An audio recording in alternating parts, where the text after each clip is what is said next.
This is the Alabama Orthopedic Clinic D1 Training High School Football Preview Show.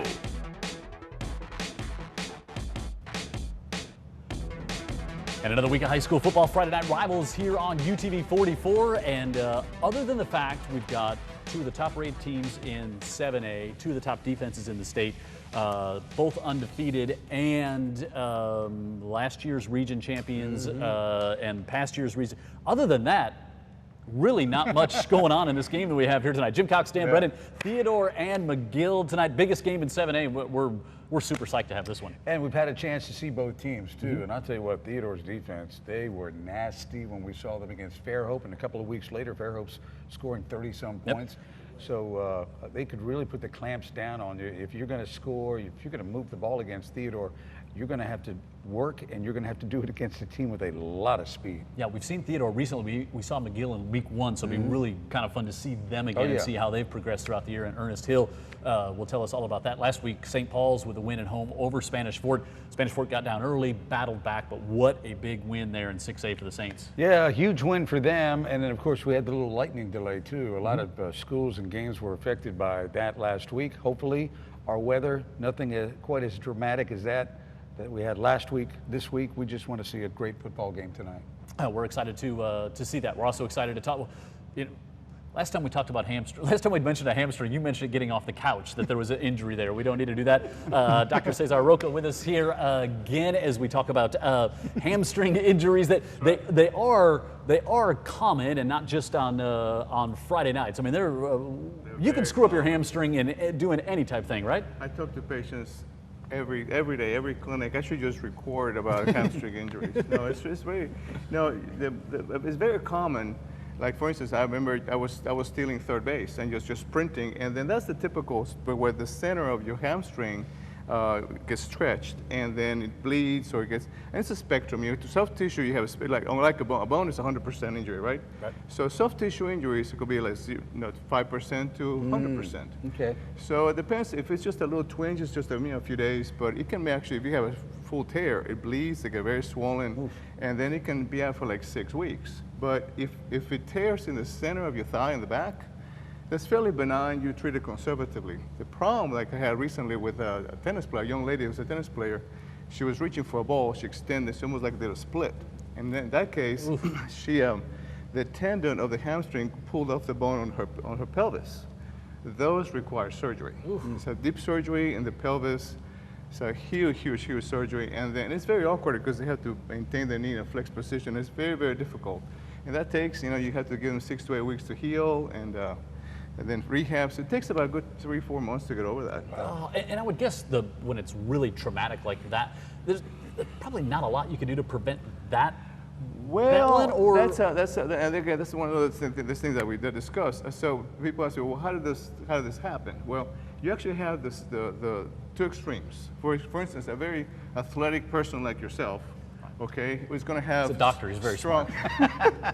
He's going to be strong, so the muscles get strong and they get stiff.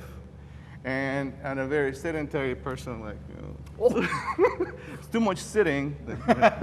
That causes also stiffness of the hamstrings.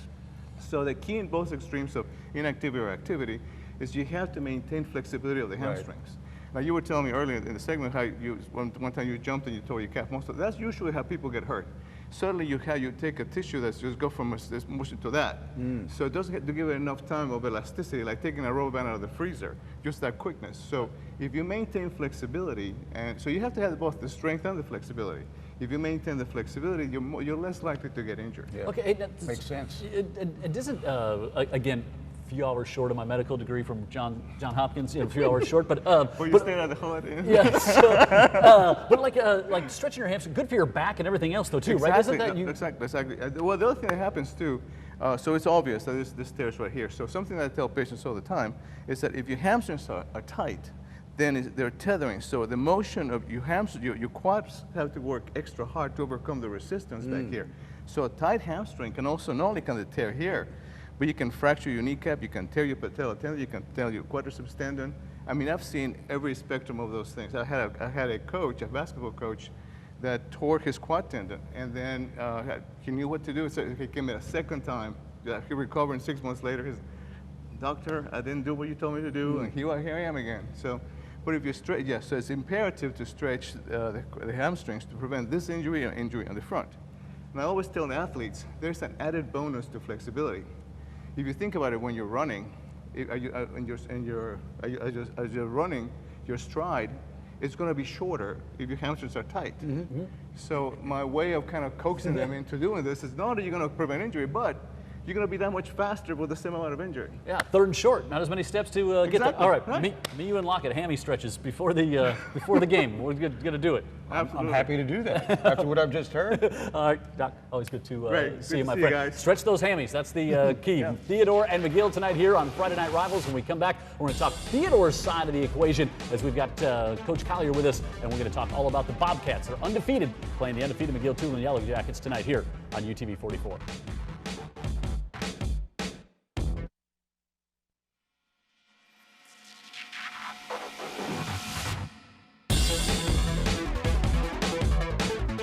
Safe to say it's a big tilt tonight.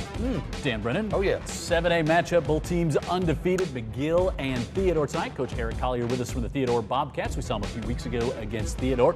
Billy Flanagan, we called his name a whole bunch on the offensive side of the... For all the right reasons. Yes, he is he's one of those guys you want on your team. We were just talking off the air, Coach, like this is why you do what you do. It's why you're doing as long as you have for games like this. I know the stress and the hours to get ready for, but dang it, you want to be in these type games, right? Oh, absolutely. I mean, that's why you start as soon as Christmas is over. You start working toward the next year. So, but again, the big thing is this: I want our kids to be in a great atmosphere and playing a big game, and they'll enjoy it, and our community will enjoy it. But again, that's what it's all about. Yep. I mean, that's why you work your butt off. And I tell the kids all the time: is you're only guaranteed 10 games if you're a senior. Yep. So if you want to play longer, you better be working your butt off. Yep. What's it like, Coach, to have another great season in Theodore, right, in that community, a community you're really familiar with all your life, really, to just feel the pride of that, little south of I-10? They've got to be all in right now, right? Well, we had an alumni come in today and talk to the kids, and the first thing he talked about when he walked in the building was, Coach, we helped carry materials for this building, and then the second thing was, we were the only undefeated team.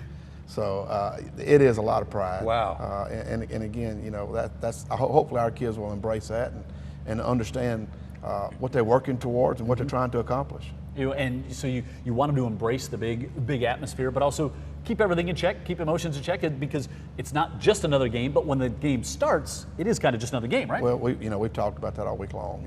Let's don't play the game on Wednesday, Thursday. let's don't play it in pregame, because at the end of the day, there's still a lot of football left. And again, getting them to understand that is not always easy. Or our younger coaches. That's not always easy. I was going to say, not just players, but on the coaching staff, you got to coach your coaches.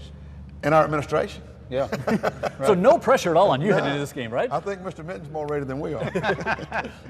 Good. I want to talk to this guy, Billy Flanagan, because you were kind of highlighted by your coach before the Fairhope game, and then we watched you play, and then we saw why he spoke so highly about you. But what do you love about the game of football? Because you play with a lot of passion.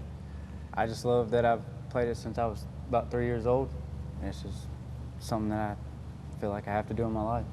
I would just say, bless the hearts of the other 3-year-olds that were out on the field or anywhere near this kid. Can you imagine what a terror he was as, first grade, second grade, third grade? Well, it's hard, when he takes the helmet off, he doesn't look like that. He just looks a good-looking kid, pretty smile, all that other stuff. But then on Friday nights, he turns into what you want on the football field. Different individual. And he does a great job for us. And we're blessed to have him. And kind of his position, tight end, fullback, kind of an unheralded position a lot of times too. Well, and there are times this year he played tailback for us. And that's what I love about him and Chandler Randall also. Both of them are fullback, tight end kids. They'll do anything you ask them to do. And that's how you build your team around those kind of kids. And they do a good job for the us. passion. Like you can't coach that into a young man, no matter how great a coach you are. They got to have it. You're right. And I'll be honest, I'm old school. I look for those kind of kids because I know at the end of the day I can trust those kids. I can trust those kids to go out there and get that block done. Yeah. Or when things are tough, give them the football and they'll get that first down for you. And that's I try to build our team around those kids. On Friday nights, and this is no knock against anybody, we've seen a ton of these kids, and we've seen a ton of kids that aren't these kids. Absolutely. And we've seen kids miss blocks. We've seen kids whiff on tackles that you think, maybe you should have done that. But what does this game mean to you, this McGill game on Friday night? Let's talk about this specifically, what you see and what you expect. Well, all the seniors and the whole team knows it's going to be a big game for everybody. The atmosphere is going to be huge. Everything's going to be big. But we know that if we do all the little things correct, then hopefully it'll turn out good for us in the end. You know, Coach was just talking about an alumni coming back from one of the only undefeated team at Theodore. You're currently undefeated, but also, you know, you helping to raise the bar again at Theodore, region champions last year, now undefeated. So, I mean, you got to feel great pride in your individual and collective contribution to the Bobcats over the past couple of years. Yes, sir. What's it feel like around Theodore these days and in school? The schools, everybody's happy. It's just joy around there. That's awesome. Okay, so this McGill team, so we saw them in week 1. We haven't seen them since. Just going to guess that you've probably watched more film than we've seen of them since then. What do you see from this year's version of the Yellow Jackets? They're more athletic on the perimeter. Probably, if they're not the most athletic team on the perimeter in the state, they've got to be second. They're very fast out there. They do a phenomenal job of getting the ball out to their best athletes in space, and that's huge. But again, you know, if you'll look at them over the past 8 to 10 years, they've had good athletes, and they do a great job coaching their kids. The one thing you can always say about them is they're going to be well coached. They're going to be where they're supposed to be. They're going to make tackles. They're not a team that's going to beat themselves. You got to physically go in there and beat them. I can't wait, because one thing we noticed about the Theodore team that we saw, and I know last year as well, you've got a physical team. You have a team that's got some team speed on defense, but also you've got a line of scrimmage that really likes to hold the line. Well, again, it goes. That's how you build your team. We build them. I say build them. That's always been our mindset. It's always been my mindset. I come from an old high school coach, Coach Watson, who believed in that. Is you build them up front, and you make sure the mentality is you run the football and you play great defense and you be good in special teams. And I've always believed in that. And you're talking about around the school and the atmosphere. You know, our middle school's playing in the playoffs for the championship. Our freshman's undefeated, our JV is undefeated, and we are. So wow. It's a great time in Theodore High School. If you'll notice, there's a lot of excitement. Yeah, and it's program. It's been the building blocks of the program to get it to this point where it's at. And I know everybody's proud. I know you're proud of your coaches and your kids and everything else. Yeah, you know, I'll be honest, guys. I think, you know, yeah, we do a great job with our kids. We work the fire out of our kids, but it starts with our administration. It really does. Mr. Minton does a phenomenal job for us. And if there's something we need, our kids need, he makes sure he can do anything he can to help us. And David Diaz is the same way at Hankins. He works his butt off, tries to make sure those kids have everything they need, and you see the rewards of it. And honestly, it starts at the very top. When you got good administration, your team's going to be good. Jim, by Common the way, thread we hear all the time, and it really helps when your principal knows a little bit about football and coach. Sometimes, yeah. That fake punt the other day wasn't good for me. Sometimes you're not looking for suggestions, right, from the principal. All right, Coach, good luck, Billy. We'll see you on Friday night. We'll come back. We'll talk about the McGill-Toolen Yellow Jackets. They, too, undefeated, and they're at home tonight, taking on the Bobcats. We'll talk with Coach Earnest Hill. He's so chatty all the time. Coming up right after this.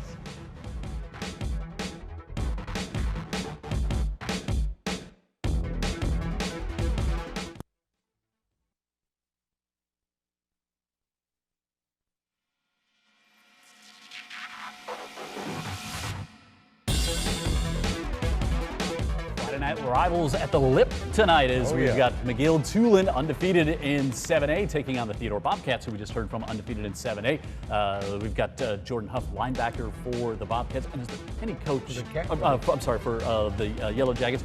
Any coach that just loves to chat more?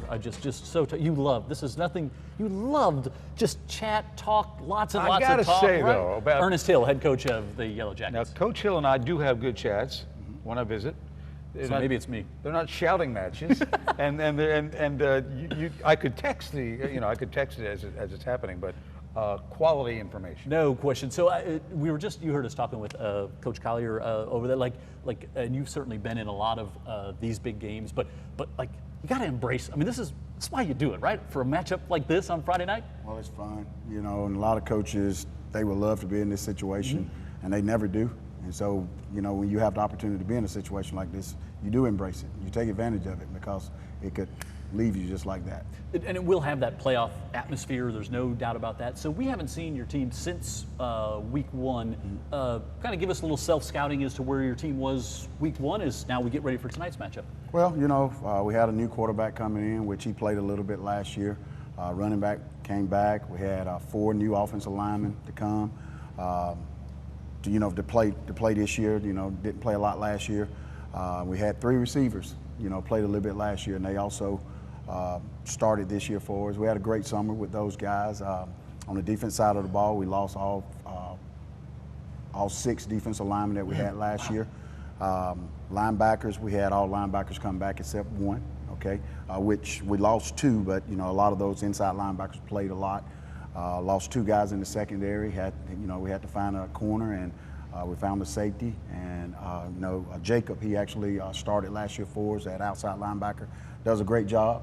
He's one of the leaders on the football team. So that's where we are. And we try to get better every football game.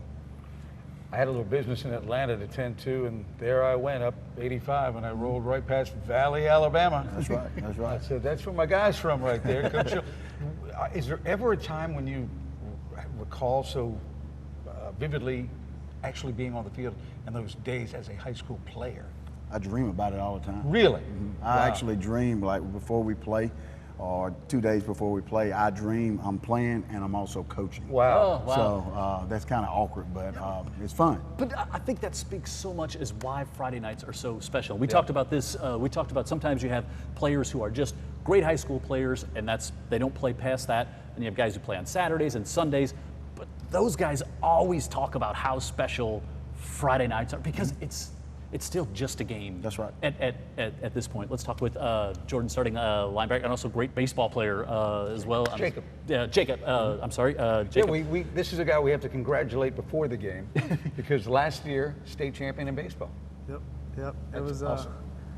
It was very fun. I'll never forget it. Yeah, it's again just he'll be dreaming about playing baseball back at McGill at some point. So, Coach, talking about one of the leaders on the team, this defense, McGill, always known for their great defense. How are you feeling your unit has come together with all those new bodies on there now that we're past the halfway point of the season? Oh yeah, I mean we did great over the summer, and we've gotten better and better each week, and gotten closer. Like, it's kind of a brotherhood now. So I think we're gonna be fine. Coach Collier was talking about just the atmosphere we're going to have at the Lip. It's going to be great, and I know your student body, your friends that don't play, like it is going to be an electric atmosphere as we get ready for this game. Oh yeah, it'll be great. It's just another Friday night, and we don't have that many left, so take advantage of each one. You can author your own story. You can have more Friday nights left the more you win, obviously. And by the way, a little scouting report. He was a bad dude at Valley High School. Bad dude. Talk about this guy right here and what he brings to your defense and how he's going to try and affect Theodore. Well, he played a little bit his sophomore year, and he just wanted to get better and better. He worked really, really hard in the weight room after his junior season. He started his junior year last year. He talked a little bit last year. Now he do a lot more talking, out there, to his teammates. Yeah, getting people ready. People and being in the atmosphere he was in last year in that baseball championship game, you just knew when he came back to football, you knew he was going to be in the right frame of mind, and the guys were going to listen to him. And one thing I always tell the guys, he's been there. You guys haven't been there, and he's the only one on our football team that has one of those rings. And he knows what it takes to get there and to win it all. But he's a great kid. Come from a great family. Love being around him because he's one of us. Yep. Just heard Coach Collier talking about he's kind of an old school coach, wants to control the line of scrimmage, run the football, play great defense, special teams. So and they do it kind of well out there at Theodore, don't they? They do. And I just finished talking to him, and every time we watch them on film, they actually simulate. They look just like us. Both of us run the 3-4. Defensive line is not very big, but they're very fast. And they get after it. And linebackers, the same thing. They're always going to be around the football, and they're going to knock the piss out of you. The secondary, same deal. They all the stuff that we do, they do. The stuff that they do, we do. So you're kind of looking at two different teams with different, different uniforms on. That's why you're two of the classes of 7A as Well, well. we definitely noticed the similarities when we saw you week 1 and Theodore a couple of weeks later. There were a lot of similarities we noticed, especially on defense. All right, well, we're about 10 minutes from kicking this one off, so we can't wait. Great to meet you, my friend. Be safe out there. He's kind of like, we're going to talk about him a lot tonight, aren't we? And you hope we're talking about him a lot too, right? So. All right, Coach, stick around. We got the silly questions to wrap things up as we get ready. Friday Night Rivals tonight at the Lip. Both teams undefeated. McGill-Toolen and Theodore coming up right after this.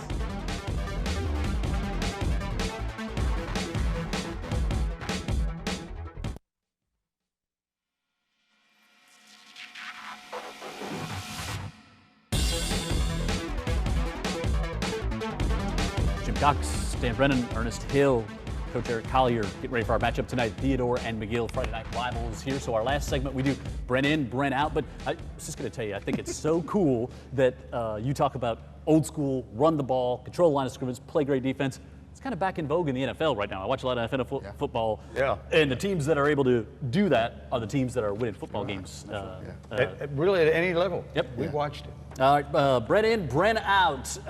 Dan Brennan, a man defends himself with an axe after being attacked with a machete and a garden hoe. Yeah. Dan Brennan, you owning any of these tools, an axe, machete, or garden hoe, Brent in or Brent out? Brent in. What you got? Brent in. I've got an axe. I think we might have a machete. I don't think that's a good. I take those to the pawn shop. You don't need those. Any of those? I'm out. Out? I'm in. Yeah, I can see a little work. I work a lot out there. I don't have any of those. Anyway, a Hoboken, New Jersey man is charged with scooter DWI while on his electric scooter, becoming the first in New Jersey to become arrested for driving his scooter while intoxicated. Dan Brennan, getting on an electric scooter, Brent in or Brent out? Just getting on one of the scooters. Brent out. Coach? I'm in on that. Oh, yeah, in? Yeah, I'm out. Have you been on one? Can you do Yes. it? Ooh, you see a lot of videos of things going horribly wrong. That's why I'm out. With that. Dan Brennan, 51% of Americans say they have something being held together in their house with duct tape. Are you Brent in or Brent out of the 51%? I think I'm in. Brent in. Something held together. You know what it is? Yeah, it's a door frame. It's a door frame. It's got to be a in the good one. refrigerator. It looks great. My wife, You're fixing. You're getting stuff fixed. I try to. I'm in. I got 4 boys, and my wife complains all the time about the balls in the house. So, yeah. We're getting those. Shrimp Festival this weekend. You in on I those love it. Tasty crustaceans? Shrimp? Yes, love it. Shrimp? Oh, yeah. Okay, you. From the bayou. Yeah, you have to be. I love it there as well. And how about this? Candy corn named America's least favorite Halloween candy. I agree. In a survey. Yeah. And again, I don't think anybody brought up the possibility of circus peanuts, but we're going to stay with candy corn. Brent out. Brent out. I'm out. You're out. I'm kind in. of McGill colors. Kind of McGill colors. I'm in. You're Coach is in. Coach is in. I am out. I got no use for that. What I do have use for is a big, great 7A matchup tonight. 2 undefeated teams. Hopefully we're not talking duct tape here tonight. McGill and Theodore tonight right here on Friday Night Rivals. Kickoff comes up right after this.